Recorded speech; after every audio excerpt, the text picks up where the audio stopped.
What's going on, everyone? Welcome back to the show. So I've been watching the Michigan Senate race, the primary, the Democratic primary. Stevens, in the latest two polls, Stevens is ahead of El-Sayed. And El-Sayed had the lead prior to that. So we're going to talk a little bit about this. I'll show you the latest polls. We'll talk about why this could be happening and why this matters for Democrats in the midterm election. So that's what we're going to focus on in this video. But first off, if you guys can do me a favor, please like the video. If you're watching this video and you want to see more content like this, please consider subscribing to the channel. So let's take a look at the latest polls coming out of Michigan. So we're looking at the primary, the Democratic primary. When it comes to Republicans, Rogers is going to be the nominee on the Republican side. And so right now what we don't know is we don't know who the Democratic candidate is going to be. So let's take a look at Glenn Griff. This is the latest poll here. And this was posted on 7/16/2026. 500 likely voters. Margin of error here, plus or minus 4.4%. You have El-Sayed at 41%. You have Stevens at 48%. And you have other at 11%. Now let's look at the poll right before that. So this Tavern Research poll, this was posted on 7/8. You have 2,211 likely voters. Margin of error here, 2.5%. So I do like this poll. I like the sample size there. El-Sayed at 41%, Stevens at 42%, other at 17%. Now, if we take the two latest polls here, one thing that I want to draw your attention to is McMorrow. McMorrow dropped out right before this poll here. And so we have that poll showing Stevens ahead. Then the next poll showing Stevens ahead. Now, these are both within the margin of error. That's very important to note. But we can start seeing a shift. Even though it's within the margin of error, we had El-Sayed, when McMorrow was still in the race, El-Sayed here, 41%, Stevens, 36%. El-Sayed here, 22%, Stevens, 20%. El-Sayed here, 42%. Stevens 33%, and this is when McMorrow was still in the race, and she was getting a low percentage, but it's obvious that since McMorrow has dropped out, now these votes are going over to Stevens, and so Stevens is benefiting from McMorrow dropping out more than El-Sayed is. Now, when we move down to the general, this is where it gets pretty interesting, and it should, for Democrats, this should be very concerning. When we're looking at the latest poll, let's look at the Quantus Insight. This was posted on 7/1/2026. 947 likely voters, margin of error there, plus or minus 3%. You have Stevens. So if it's Stevens versus Rogers, you have Stevens at 45%. You have Rogers at 44%.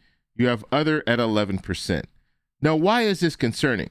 This is concerning because Democrats have an advantage in Michigan already.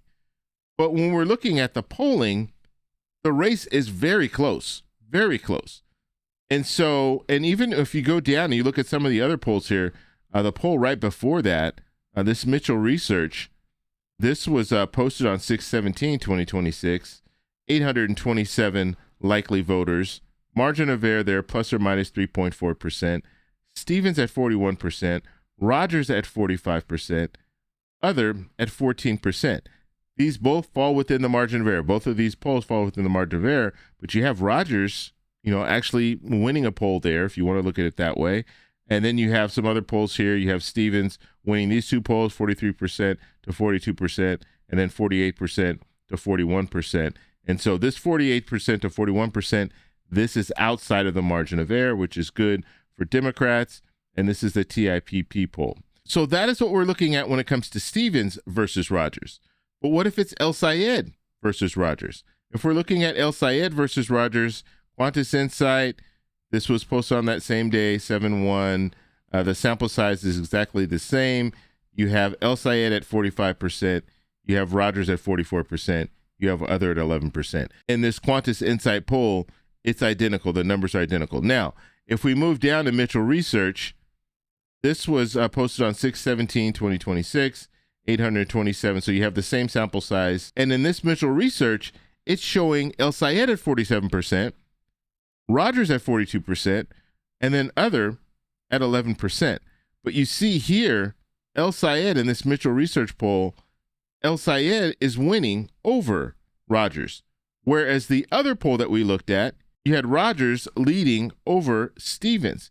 Now, these are both within that margin of error. This is within the margin of error as well. And so there's no clear leader, but clearly El-Sayed had an advantage there. And then when we move down, you look at this poll here, 45% to 42%. So El-Sayed would be winning in that poll within that margin of error, but he's still ahead. And then we have El-Sayed here, 43% to 42%. And that is the TIPP poll. And the important thing to note about the TIPP poll is El-Sayed is within that margin of error with Rogers, whereas Stevens was outside of the margin of error with Rogers in that same poll. So the bottom line here, Democrats should be very concerned about these numbers when it comes to challenging Rogers, because both candidates really aren't doing very well when it comes to challenging Rogers. Most of the polling is showing that it's within that margin of error. It's a very, very close race. And we're talking about a state here that Democrats need to defend. When we're looking at Michigan,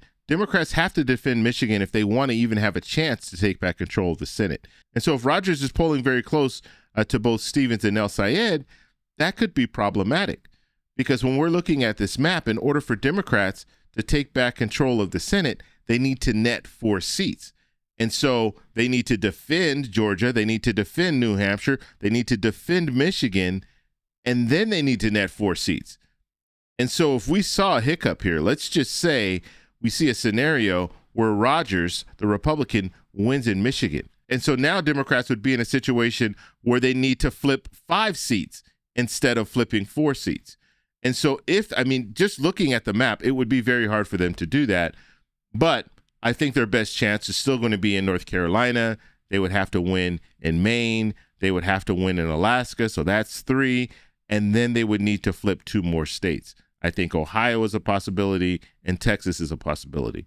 So this is the map that we would have to see for Democrats to take back control of the Senate. And then we have to go even a step further because of the Fetterman effect. And Fetterman was recently talking about the fact that he could decide to switch parties or decide to become an independent if he doesn't feel like Democrats are moving in the direction that he wants to see them move. So now Democrats might have to win even another state.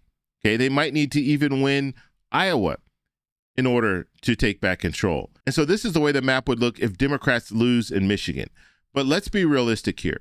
When it comes to Michigan, Democrats have their best opportunity. They have a better opportunity to win in Michigan than in some of these other states. And so if Democrats can defend in Michigan, that just opens things up for them. If they want to get to 52, they can still get to 52, but they have a little bit more a wiggle room there. And so all eyes are on Michigan right now. We're going to be watching this very closely. In August, they will have their primary. And so we'll see who the candidate is that comes out of that. And so once we have a nominee for the Democrats coming out of the primary, usually what we'll see, the polls after that, we're going to see that other category. We're going to see less people that are in that other category. They will select a candidate. And once they select a candidate, then we'll have a better idea of where it's going. So I want to know what you guys think. Do you think this map is even doable? Let me know in the comments below. If you like this video, please give me a thumbs up. Please subscribe for more. And remember, stay informed, stay engaged, and I'll talk to you in the next one. Bye. So that's all we have for this video. Make sure if you guys want to send me an email, you can do that, david@thetecshow.com. Like the video, subscribe for more, and check out these videos over here for some more great content. Talk to you later. Bye.